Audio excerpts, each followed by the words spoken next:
What is What's going on, everybody? Yeah.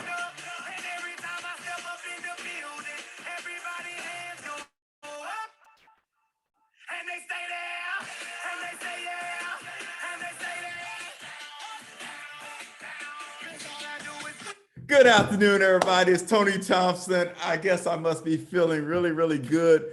I've had a lot of Starbucks today, for those who know me.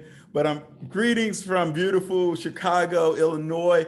Guys, I want to take this opportunity. I was just joking with my team earlier. I was like, hey, we need some music, some theme songs. So let's kind of pump it up. And I just couldn't help myself. For those, and Sarah's about to cry that that I was playing my theme song for those who know me. But this is Tony Thompson, guys, with NAMBA, and actually Cultural Outreach is the presenter for today's webinar.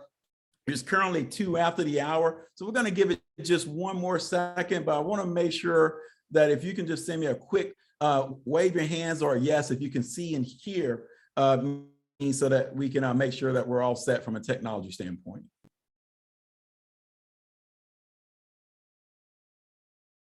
So if someone can do that, that would be great. All right. Thank you, Dexter. Appreciate that. I don't know why I'm so pumped up today. It's, we're just getting ready for the Connect conferences. That's what it is.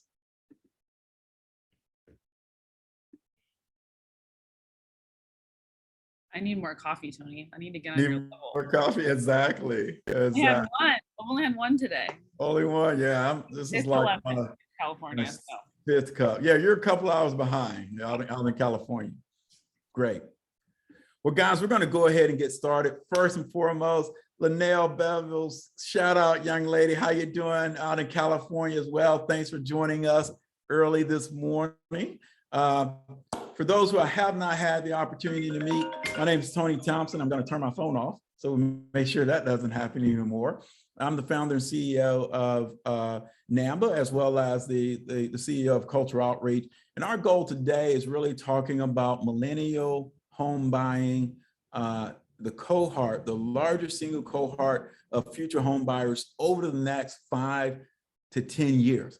Very instrumental. This cohort of buyers are going to move the industry. Matter of fact, we have 2 great millennials on this call today who will be leading and talking about what we're seeing from this demographics. And then most importantly, if you are an originator or if you're a marketing and a leader in an organization, how can your organization engage and connect with this segment to grow? So today's webinar is being recorded. Shout out to those who are also joining us on Facebook Live as well. And so with that, we're going to go ahead and get started with today's presentation.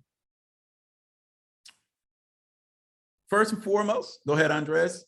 We want to kick off and remind everybody, September the 15th through the 17th, we have a new home. It's on the home of Disney. Join us at the beautiful JW Marriott. This is going to be the largest real estate and lending conference in the industry from a diversity perspective. And guys, the market is shifting. It is important right now that if you're an originator or if you're a lender, to understand the shifts that are occurring in the market, and most importantly, to get the latest and greatest information, insights, and best practices to take your business in your career to the next level. To learn more about NAMBA Connect, guys, and to get your ticket, go to namba.org. That's namba.org. Little hint, we only have 75 rooms left in this beautiful hotel before we open up to the next hotel as well. So huge event. We're expecting over 1,000 to 1,200 people for this event. And we're going to really have a great time learning, growing, networking, and connecting. Next slide, Andres. I'm excited to have and talk about today's webinar because, again, for me, one of the biggest single opportunities for lenders as well as for marketing executives and organizations are really understanding the millennial home buying population. We know that it's going to be a significant force, and quite honestly, you'll see here they already are. But since the pandemic, there's been some shifts in their behaviors and also their expectations of how they engage and build relationships, both on the real estate and on the lender side. And we're going to share with you today why it's important for you to understand these evolving shifts and how they will impact your business. To do that, we have two subject matter experts who are joining us from Cultural Outreach, which is our multicultural marketing arm within NAMBA, the industry's premier multicultural marketing firm. Asha Hersey, who's our DE&I strategist from Cultural Outreach. And today's presenter is none other than the millennial guru herself. I wish I had some music. I've been really drinking too much coffee, but there it is. Sarah Vita, who's also our digital strategist from Cultural Outreach. So guys, again, we are recording this. You'll get a copy, but please join me in welcoming Sarah Vita to talk about what we're seeing in terms of millennial trends with our 2021 Homebuyer survey. Sarah? Thanks, Tony. Hey, everyone. I am getting my screen set up here while we switch it over. Let me just share my screen with you guys. All right, here we go. Cool. Okay, so as Tony mentioned, we are here today to talk about millennials, millennial homebuyers, what they're doing, what they want, how you guys. Sarah, you may want to the full screen version as well, just as an FYI. Let's see. Okay, I changed it. Oh, sorry, not Sarah, not Siri. Sorry, Sorry I about don't that, know. So fun. I'm doing presenter view and I'm not sure. We can see your presenter view notes section. We can't see the full deck. Oh. Yeah, it was the wrong window.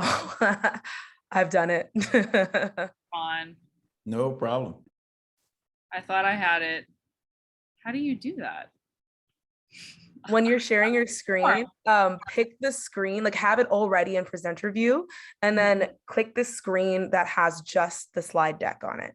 Okay. Like the window that has it. Sorry, guys. This is why Asha's here to help me. Okay. Let's see.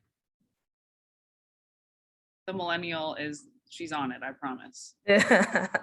How many millennials does it take to operate a slide deck? Okay, well, hopefully I can use my speaker notes with this. Yep, you should be in good shape, I'm pretty sure. Okay. There we go. There we go. But I can't see my notes now, so that's the only thing. Can you see my notes now? No, we can't see your notes. Oh, fabulous. Okay, sorry about that, guys. No problem. Here we go. What do millennials need? Help with Zoom. Okay. Technology. Right, we struggle too. It's not just you all. How many That times is have we okay. done this? But okay. All right. Well, guess what? We're not here to talk about technology, thank God. But I do want to talk to you guys about the Next Gen Homebuyer report that we, Cultural Outreach, have done for the last 2 years now, in collaboration with National MI and the MBA, and obviously NAMBA. So this is a report that we are very proud of and very excited to share with you guys. I linked it in a couple of slides later. But essentially, hold on.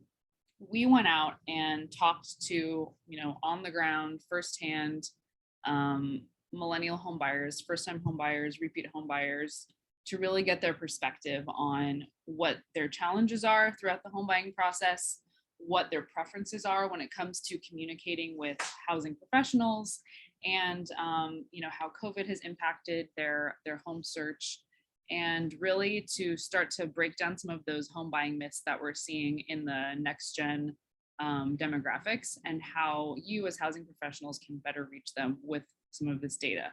There really is not a lot of data out there like this.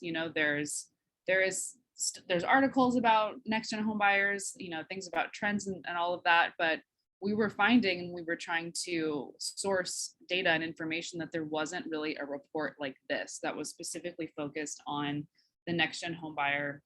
So we just did it ourselves. And I believe we'll be doing another one as we just keep going, just to keep it fresh. But this one was done in October, so it's pretty recent. So first of all, let's talk a little bit about what next gen means.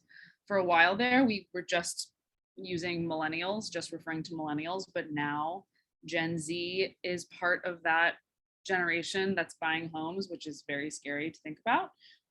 But it's the case. So now we kind of say next gen, which includes both millennials, which I believe were born between 1981 and 1996, and Gen Z 1996 and 2010.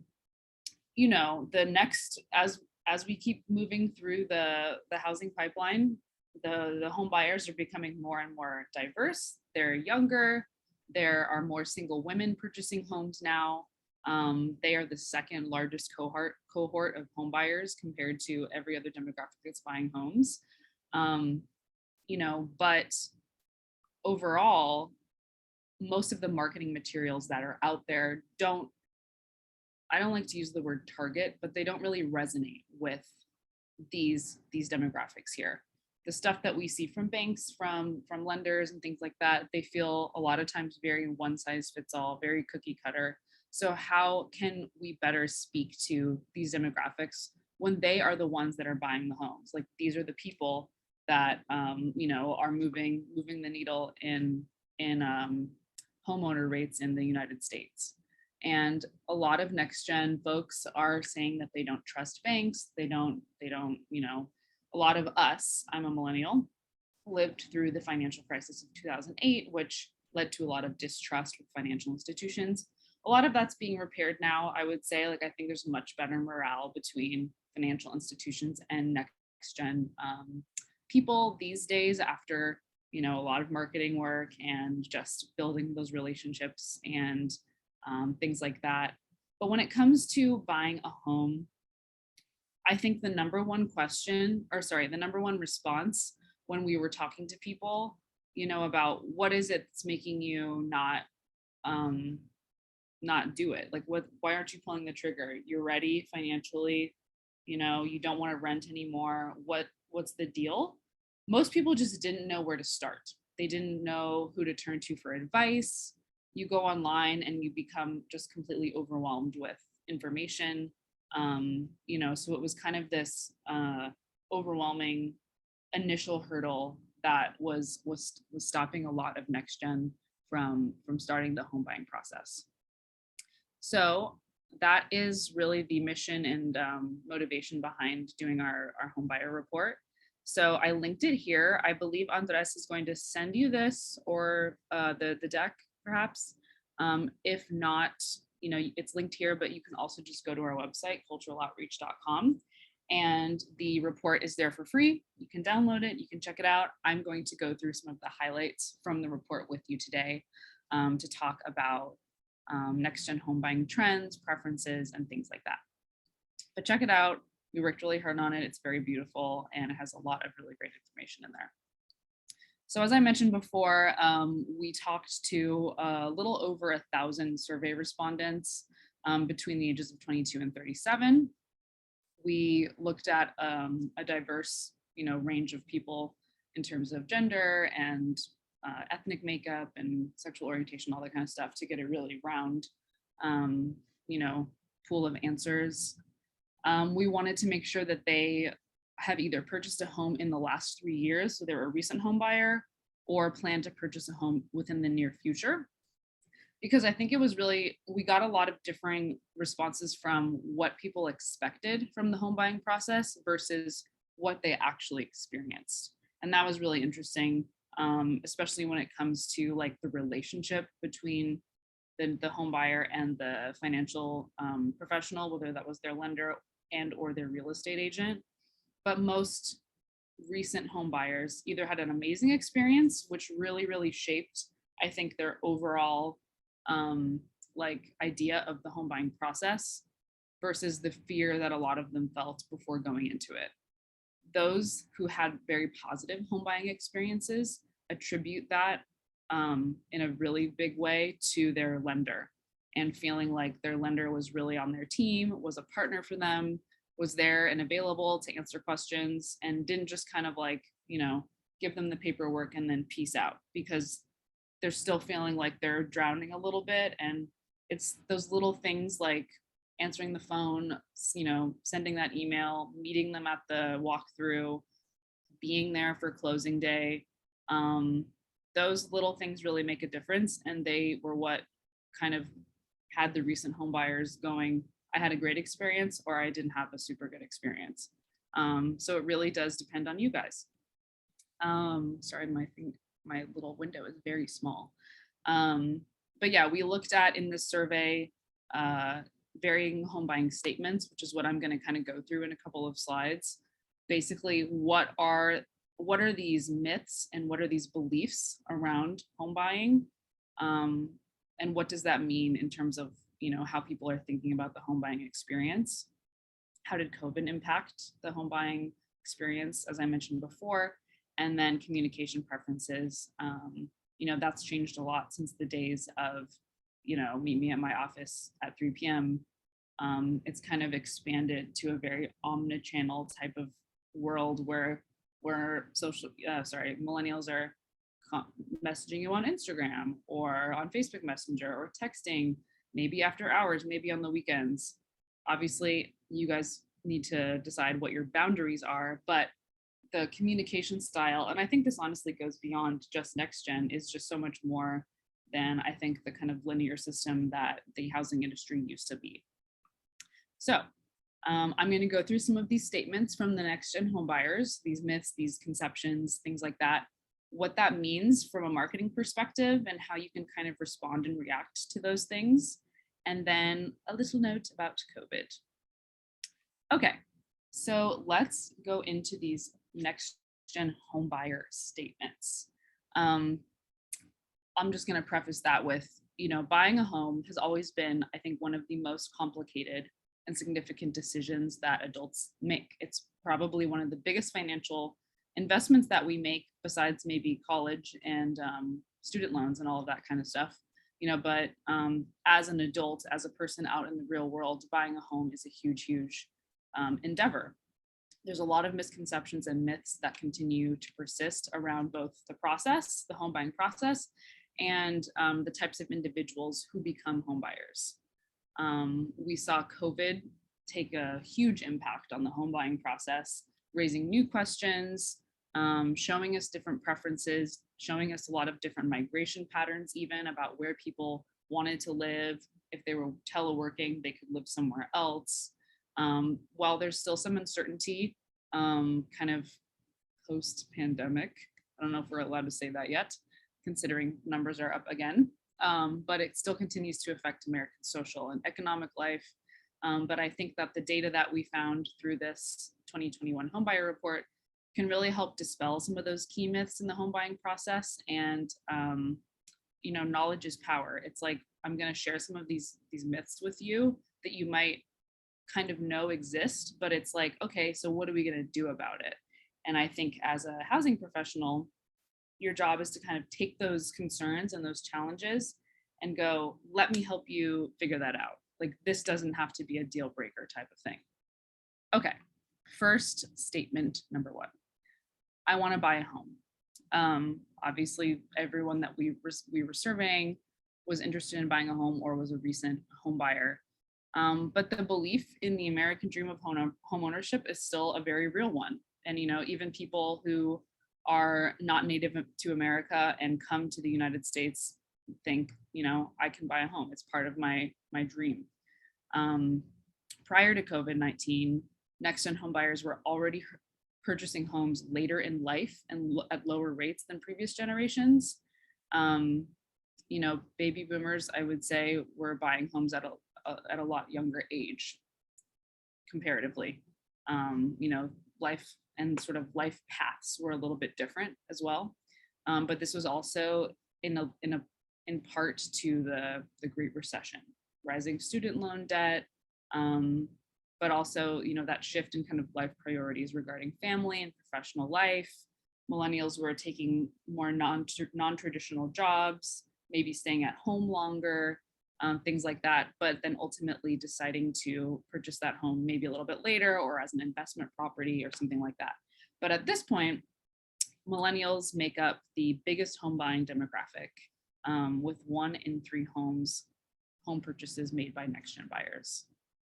So most of the next gen respondents that we talk to still believe that owning a home is part of the American dream and good for the communities. However, the biggest home buying challenge for 22% of respondents is if the home is a good investment. You know, I think sometimes people sort of, they think like, is this the right thing to do? You know, like maybe this isn't the market for me. It's going to be so expensive. Is owning a home really the wisest decision?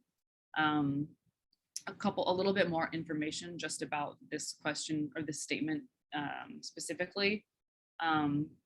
Among these buyers that we talk to, buyers of color, next gen buyers, multicultural buyers appear to be purchasing homes at rates that are generally equivalent to about their Gen X counterparts. So, and that's significantly higher rates than those who are around 66 and above. That being said, those who have yet to buy homes or who are interested in buying homes are concerned about making a good investment. They're reporting concerns about accessibility, the practicality of being a homeowner, given just kind of the ongoing insecurity caused by COVID-19 and the economic market and things like that. So these are things to think about. Buying a home is still part of the American dream, but there's a little bit of uncertainty of, do I need to do this? Will I still have a job? Is this wise? Okay, statement number 2, purchasing a home requires 20% down. I feel like anyone who's a housing professional, a lender looks at this and is just like, oh, there's options, guys. But guess what? They don't know. I'm not kidding. Like every prospective home buyer we spoke with, we'd go, did you know that you don't have to put 20% down? And they would go, what? Like in total shock. And so the issue here is in messaging, right? If 20% down is not required, then lenders and loan officers like yourselves need to do a really good job of hitting that point home, like creating content. And I'm talking multiple, it's all about repetition, right? Like you could put this out once and you got to remind them. You have to remind buyers there are options for you. There's down payment assistance options. There's different kinds of loans that don't require 20% down. Because I think this is such a big hurdle for most young home buyers. There's especially, depending on where they are. I live in California, so 20% down on a house in LA, like forget about it, But then we also get into kind of like buying and buyers and sellers markets, because some people do have that kind of cash, and then the competition gets really crazy. But in general, across the United States, where the market might be a little bit less competitive, or even here in California, just really kind of breaking down that belief that purchasing a home does not require 20% down. There are options. So communicate what those are. Communicate that you can help them figure out the right plan. Like if they are financially fit and they have a great financial profile, but 20% down just seems totally impossible. Get the conversation going. It doesn't even have to be like, I've made this sale. Get them there. Start by letting them ask questions. Start by telling them that there are different options available. I can't really emphasize enough about just kind of like reiterating and repeating in different ways that this does not have to mean that they cannot be a homeowner if they don't have 20%. But again, it's still very much something that almost everyone believes because they just don't know. So, nip that one in the bud. Let people know that they don't have to do that. Here's some more information on this, just to kind of show you how many people really do believe that this is what you need to do. I won't go into some of the breakdowns of, we looked at different ethnic backgrounds here, but you can see that still over half, the majority of next-gen home buyers and prospective home buyers we surveyed believe that you do need 20% down to purchase a home. Okay, statement 3. Purchasing a home requires a traditional job and great credit. I think this is something that the housing industry has adapted to a little bit slower than maybe the world is moving at, in terms of, needing to have that W-2 9 to 5 type of thing. And of course, there are still lenders that this is kind of a requirement, but I think for the majority, like this is changing a little bit. And I think the point here is that, again, kind of sharing the information and the education, that it's not necessarily about what is your job, but do you have a job? Do you have consistent income?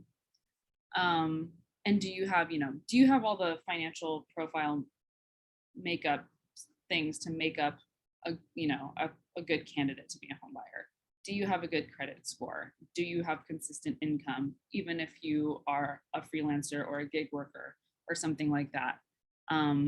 Just kind of letting people know that as long as they have the financial standing and they have the paper trail to prove that, I think generally it's probably takes a little bit more for someone who doesn't have a W-2 job. They have to kind of show, I've had this type of job, this type of work for 3 years, 5 years, and I've been getting consistent, income at this rate, just to kind of show that consistency. But again, kind of messaging around, that you can totally be a home buyer if you don't have a traditional 9 to 5, if you have great credit, if you can show that you make a consistent living and can afford a mortgage payment.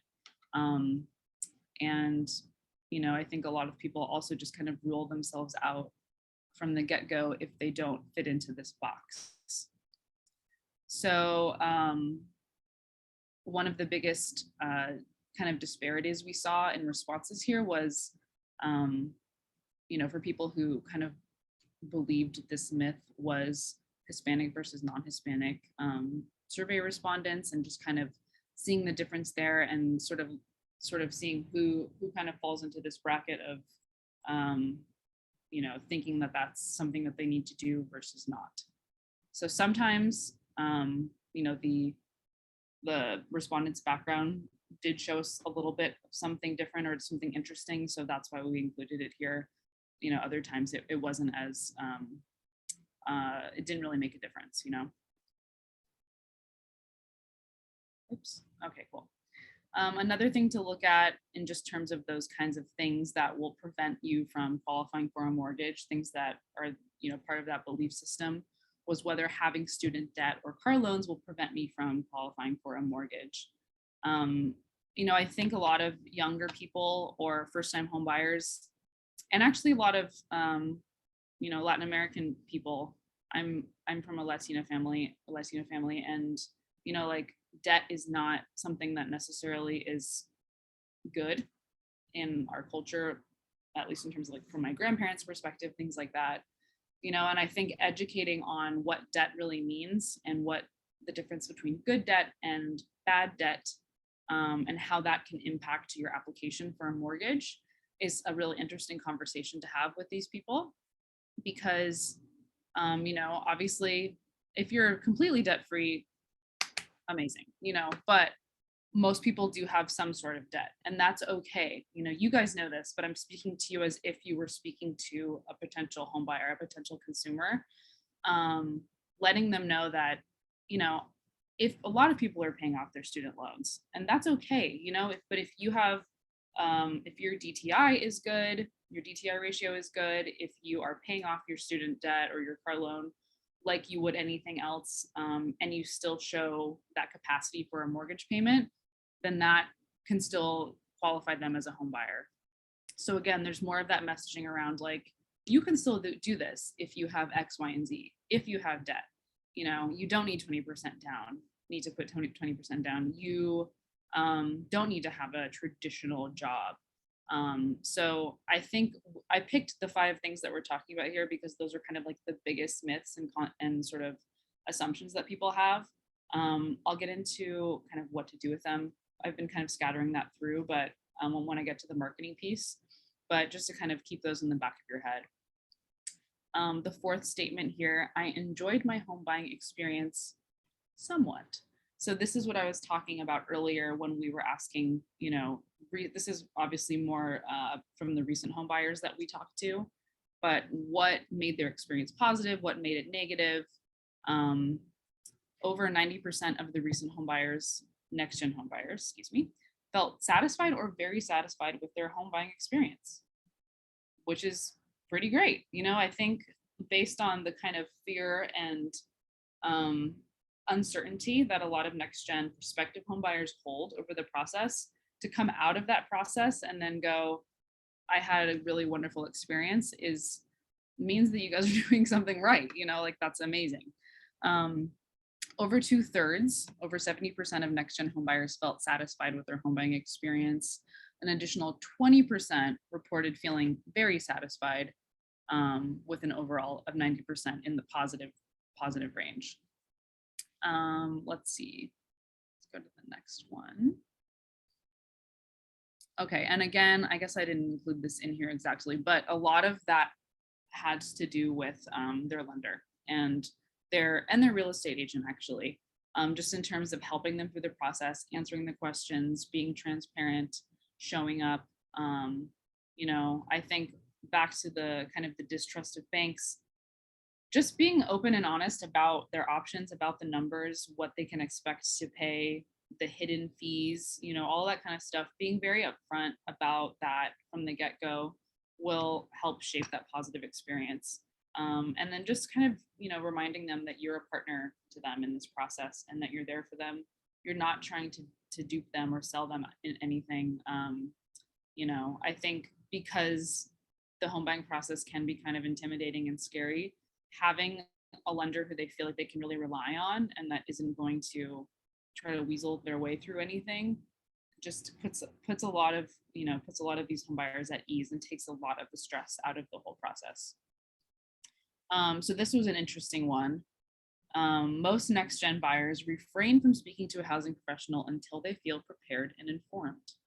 So this is one of those like chicken and the egg situations where, as I mentioned at the beginning, you know, a lot of them feel very confused and very overwhelmed about who to turn to, where to get their information. We are definitely a generation of like Googlers. You know, we're going to go online and just, you know, I love Quora. I think that's like honestly the lame person's Reddit, but I don't do Reddit. But you know, like people ask all kinds of stuff on there, and it's so interesting to see what people are asking the internet. And it's like, talk to a person, you know, like go talk to a professional. But people are going to do what they're going to do. So they're going to go online, they're going to Google things, they're going to try to figure out how to buy a home. And then, of course, once they get to you, they're going to get all the answers that they needed. So it's about kind of, you know, getting in front of them, making those connections, having those conversations so that they do feel like, you know, you're someone that they can trust and that you are the expert, you are the trusted guide and the person who's going to help them through this. So as I mentioned, they refrain from speaking to a housing professional until they feel ready. Whereas after purchase, buyers say that the real estate professionals were the most influential source in the home buying process. So when we did ask survey respondents how their experience could be improved, if at all, you know, I mentioned that having a great relationship with a professional gave big marks, but also on the flip side, the most common response we saw were focused on like weak communication between real estate agents, lenders, bankers, things like that. So if the communication was lacking, that left a big, you know, burn essentially on their whole process because, you know, they're like fish out of water and they don't know what they're doing and they have lots of questions. And if no one's there to answer them, then they're going to feel overwhelmed and stressed out. There were numerous instances in our survey where individuals reported feeling pressured by real estate agents looking for their own financial interests above their own or felt misled at various parts of the process. So again, it's all about that relationship, you know, like you guys, I'm just going to make my own assumption, probably got into real estate, got into lending. I'm sure you guys can make a lot of money, but it's also a people business, right? Like you guys are here talking to people every day, making those connections. You wouldn't be here if you didn't enjoy that part of it. So just remember that, you know, that's at the heart of the housing industry and of the mortgage lending industry is that this is about the people that you meet and the people that you're helping, get through this, and thinking about how great it feels at the end of the road where you just help this person, buy their home. And now maybe it's their forever home. Maybe it's their first home when they're going to have a baby or something. But you're helping people. And I think kind of taking it back to that mindset, if you are kind of like a sales oriented person, can just help the relationship feel more organic and feel more authentic versus having your clients, feel like they are working with someone who's in sales. Last statement from the report. And again, these are not the only things we found. These are just kind of the highlights. I want more personalized attention and care. So we're in an app world, we're in a Yelp world, we're in a smart tech world, even though I couldn't figure out Zoom for the life of me today. But with all of that being said, I just kind of preface this a little bit, where apps can kind of predict what we want, they know our names, all that kind of jazz. We still want to talk to people. We still want to talk to a human, especially when it comes to something as big and important as buying a home. So overall, from our survey, most recent home buyers felt satisfied with the real estate agent. Over 60% of them reported a great experience and cited no suggestions for how the relationship could be improved. There was a correlation between income and trust. So that was interesting. Those respondents who earned between 75K and 125K were more likely to consider their real estate agent trustworthy than next-gen buyers with a household income of less than 75K and more than 125K. So there's a sweet spot there. For their loan officers, this is interesting. Only half of our respondents had a great experience with their loan officer. So people had a better experience in general with their real estate agent versus their loan officer. I think I kind of touched on some of these things already, but it's, the real estate agent kind of, I would say, gets like the fun job. They get to find the house, they get to show you the cool features, they get to, it's like, oh, yay, my real estate agent's so great. But your loan officer is the person who's helping you through the hard stuff. They're telling you how much money it's going to cost you. They're telling you what else you have to pay for that wasn't on the ticket price. You know what I mean? So you guys have the tougher job. Doesn't mean it's the worst job, but it takes a little bit more in terms of communication, building trust, transparency, to really make sure that people feel good and comfortable. They know what they're getting themselves into. But being transparent about pricing, about the things that you're gonna have to pay for down the line, home inspections, all of that stuff, as early as possible in the process, can help build that relationship and keep it positive. Staying responsive, as I mentioned, with communication and things like that will also be factors that will help improve that buyer and loan officer relationship. Let's see. Okay. All right. What this means for your marketing. I've been sprinkling little nuggets throughout the presentation because that's just kind of how I like to do it. Like I think of things, I like to give you the so what as we're going through it, but we'll kind of synthesize some of that stuff to a little bit more tangible points in these next few slides before we take some questions. Okay, number one, social media. You guys know this. An overwhelming majority of next-gen homebuyers spend on average between 1 and 5 hours on social media daily. I don't know about you, but I hate the little, my phone tells me like how much time I spent on my screen time or whatever. Sometimes it's like, you're 20% down. I'm like, great, maybe I read more, maybe I went outside. But regardless, we're all on there. We're on Twitter, we're on Instagram, we're on TikTok now. I don't really do that, but social media is still one of the most reliable ways to stay connected to this demographic. It's where they're at, and you have to be where your consumer is, right? And I know you guys are probably doing a great job of like getting out there on Facebook, getting out there on Instagram. If you're trying to connect with the next gen, ooh, excuse me, I would say like Instagram's where it's at. Facebook, I barely use Facebook anymore. It's like my event calendar at this point, or like the way for me to share pictures of my cat with my mom. It's more of like becoming more of a boomer platform, and more, I would say millennials love Instagram, Gen Z love TikTok. TikTok still scares me a little bit, but we have to do what we have to do. So, start thinking about social media, start thinking about that. If you're not already, I'm sure you are. Again, like how can you better create content that's going to reach these consumers? How can you partner with the community and like start talking to community leaders and working with them and taking videos with them, that kind of thing. You have to really start to think outside the box to actually reach these kinds of demographics on social media where they're at. Okay, so let's take a look at top social media resources by demographic. Oh yeah, I do remember that YouTube was big. I forgot about this. YouTube is way more popular than we thought originally. Like I guess I kind of forget sometimes how often I go on YouTube, but everyone goes on YouTube. Everyone's always looking for stuff on YouTube. So thinking about creating videos like home buyer guides, steps to the home buying process, FAQ Fridays, that kind of thing.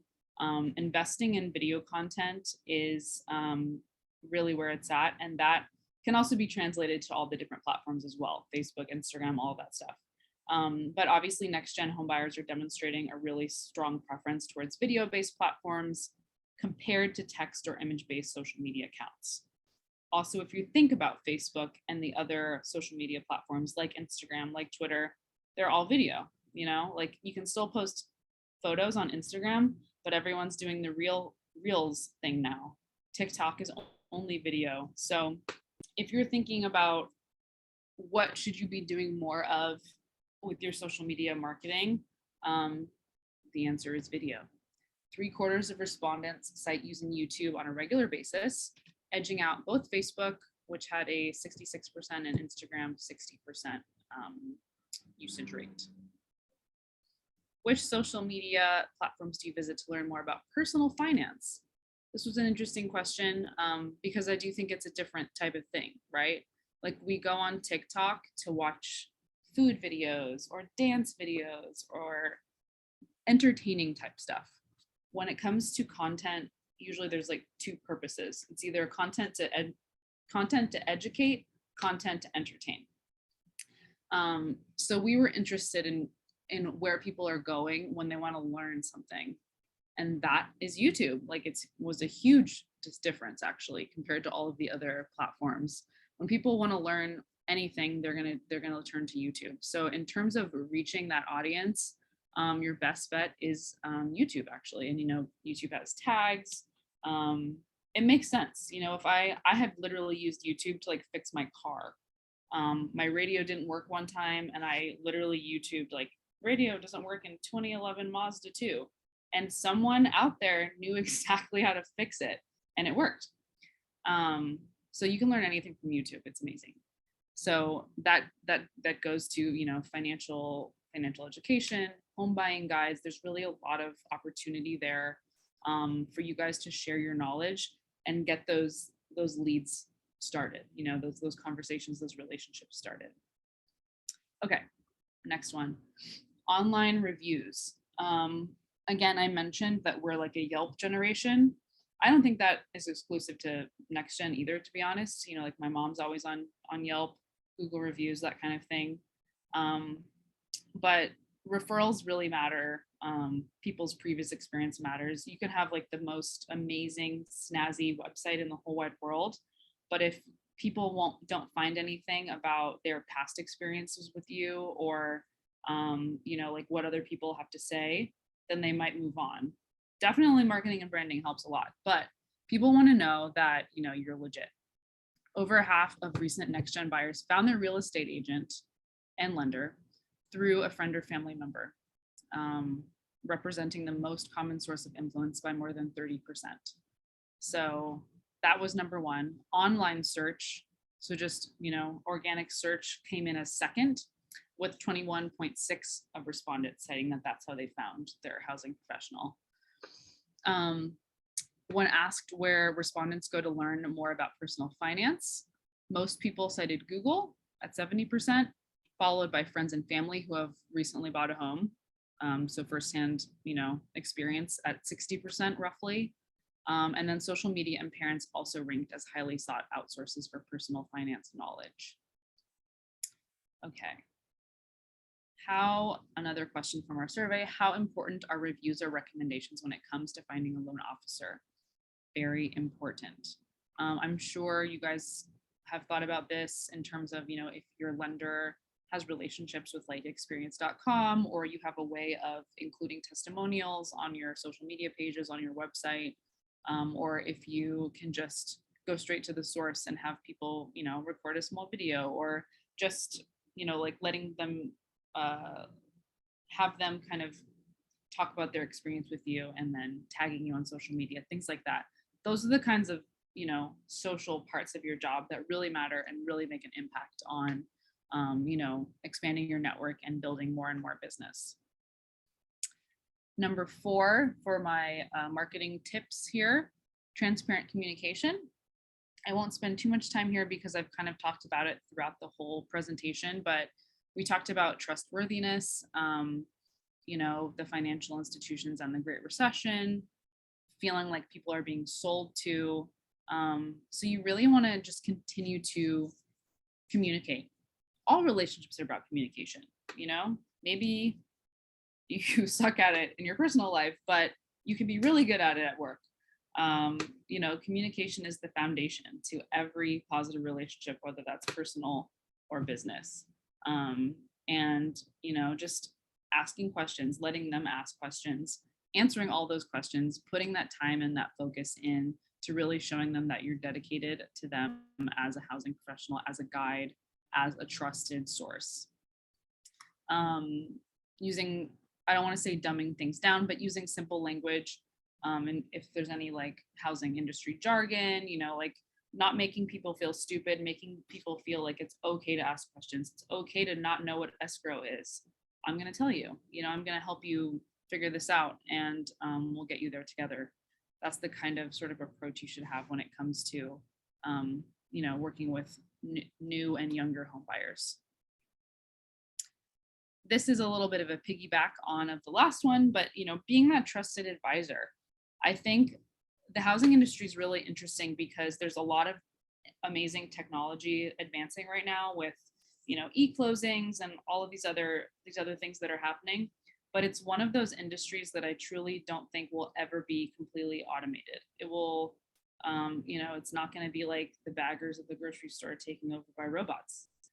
People still come to you guys, they start online, they start their search, but at the end of the day, they want to talk to a person because that's who they trust. They trust you. They trust a human. You have the knowledge, you have the experience, you have the answers that like a robot chat just cannot answer for you.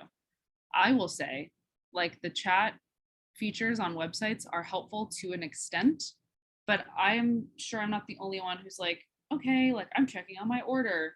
And then if it's a simple question like that, bing, bang, boom, you're done. But most of the time I'm just like, oh, get me to a person, and that's really where your guys' value lies, and where I think it's just going to continue to be, you're going to continue to be a more valuable piece of the puzzle. And if you think about technology as a tool to help make your job easier, to help make the home buying process less stressful for your clients, to really, technology is there as an aid, not as a replacement. So I think thinking about that has been really essential for us and for a lot of our clients, in just kind of this onset of, when COVID hit and we had to figure it out, the housing industry was like, oh, we're behind, we got to do this. But, like, you guys are still very, very important, and just kind of like reminding yourself, even maybe, I am the expert. I have the answers, I can help them. They might not know the answers to this question. And I really want to, help them through this huge, huge process that's such a big part of their lives. All right, a quick note on COVID. I know we're getting over on time here, and then we'll open it up to questions. Now that we're kind of a little out of the weeds, I don't want to spend too much time here, but what effect has COVID-19 had on their plans to purchase a home? I thought it was actually pretty interesting that 40% of people said no effect. You know, they were probably financially ready. They were ready to go and they were like, I'm doing this, you know? This is very small. What effect has COVID-19 had on your plans to purchase a home? Negative effect, you know, so people still planned on purchasing a home, but overall, you know, it impacted their process in a negative way. I think it would be interesting to kind of go back in and talk to people now that we're in this crazy market and sort of see, you know, what's going on there. But that is that. And again, I wanted to let you guys know where you could find the survey so you can look at the whole report, not just the things that I showed you. All these graphs that I visually went through are all in there. These are taken directly from the report. But if you guys have any questions about what I went over, you know, I think if you get a copy of this slide deck and you take a look at some of those challenges, I think the biggest takeaway is to kind of look at those challenges, those hurdles, those myths, and take them and kind of spit them back out and go, how can I dispel them from a marketing perspective so that so that my clients feel confident that this is no longer a blocker, and use that to have discussions, to create social media content. I think Tony's going to go into this in just a second, but that's essentially what we do at Cultural Outreach. You know, like we are all about this on the ground research.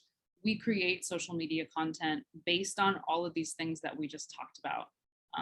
Because, you know, it's about putting that out there into the world, you know, getting these facts and information in front of the next gen home buyers' eyeballs. So with that, let's open it up for questions. Tony, if you want to jump back in, and should I switch my screen sharing over back to you, Andres, or what do you think?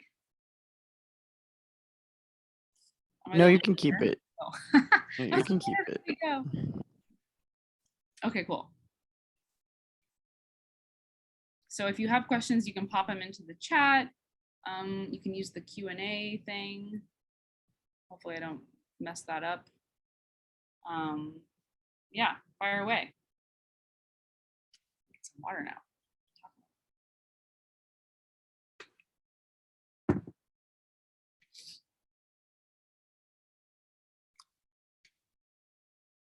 No questions. If you guys think of anything, throw it in there. You can also email us. I think my email is at the beginning of this presentation. This is our general email here. Mine's just sarah@culturaloutreach.com. But as you can, as you can see, like this is what we do at Cultural Outreach. This is what we're really passionate about, bridging that gap between the next gen home buyer and you guys, and just really trying to create content and get information out there that's really gonna change perspectives and give people more understanding. So thanks for hearing out my report overview. I hope you guys learned something, enjoyed it. I hope you go check out the full report on our website, and it's also linked. Oh, hello.